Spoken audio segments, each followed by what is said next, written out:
लालची मोमोज वाले की पॉइजनस चटनी मायोनीज।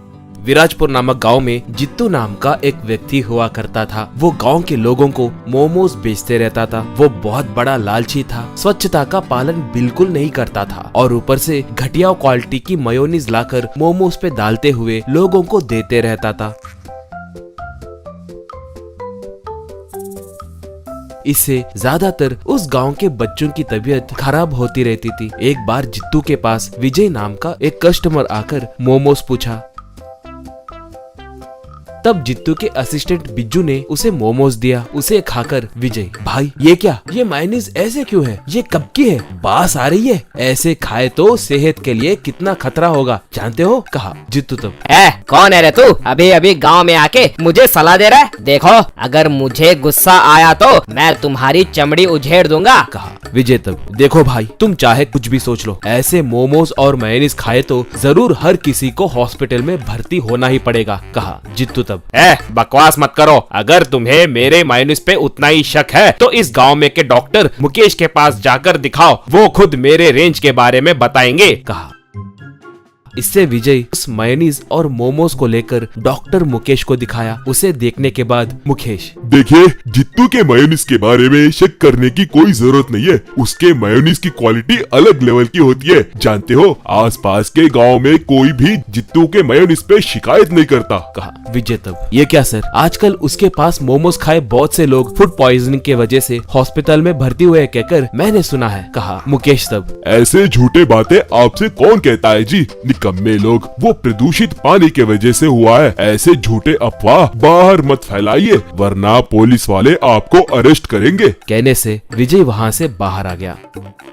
थोड़ी देर के बाद विजय अपने ऊपरी अधिकारी राजेंद्र से पूरी बात बताया। वो सब सुनने के बाद राजेंद्र, मतलब ये दोनों मिलकर कोई स्केच डाल रहे हैं। तुम एक काम करो, उन दोनों के मिलने वाली कोई जगह जरूर होगी, उस पे जरा नजर रखना, तब हम इन्हें जरूर पकड़ सकते हैं। कहते ही विजय मान गया। ऐसे विजय थोड़े दिन मुकेश का पीछा किया।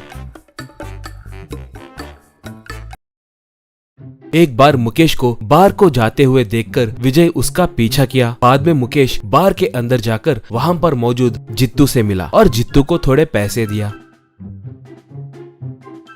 ये देखकर विजय तुरंत राजेंद्र को फोन करके बार को बुलाया। थोड़ी देर के बाद राजेंद्र और विजय दोनों मिलकर मुकेश वालों के बगल में उनसे छिपकर बैठ गए। थोड़ी देर के बाद मुकेश और जित्तू बहुत दारू पिए। अब जित्तू मुकेश से, क्या सर आप दिन ब दिन पैसे कम कर रहे हैं, ऐसा ही चला तो कैसे। परसों 25 फूड पॉइजनिंग केस आए ना सर, उसमें आपको 5 लाख रुपए मिले हैं, मुझे आप सिर्फ 10,000 रुपए ही दे रहे। हम गरीब लोगों पे दया दिखाइए सर, हम दोनों पार्टनर्स हैं ना, कहा। मुकेश तब, क्यों तुमने मेरे अस्पताल में अपने आदमियों को रखा क्या, बराबर हिसाब बता दो, कहा। जित्तू तब, आप भी ना सर, मैंने किस किस को घटिया मेयोनीज दिया है मुझे पता नहीं क्या, मेरे हिसाब मेरे होते हैं। वैसे भी अस्पताल में भर्ती हुए लोग एक हफ्ते के बाद मेरे पास आकर अस्पताल का बिल कितना हुआ मुझे हिसाब बताते हैं, ये साधारण बात है सर, कहा। मुकेश तब, हाँ मगर मेरे अस्पताल का भाड़ा और दूसरे खर्चे भी रहते हैं ना, अगली बार बढ़ाऊंगा, मगर इस बार थोड़ा संभल के मेयोनीज डालना, ज्यादा दस्त होकर ज्यादा दिन हॉस्पिटल में भर्ती हुए जैसे देखना। कहते ही राजेंद्र झट से खड़े होकर,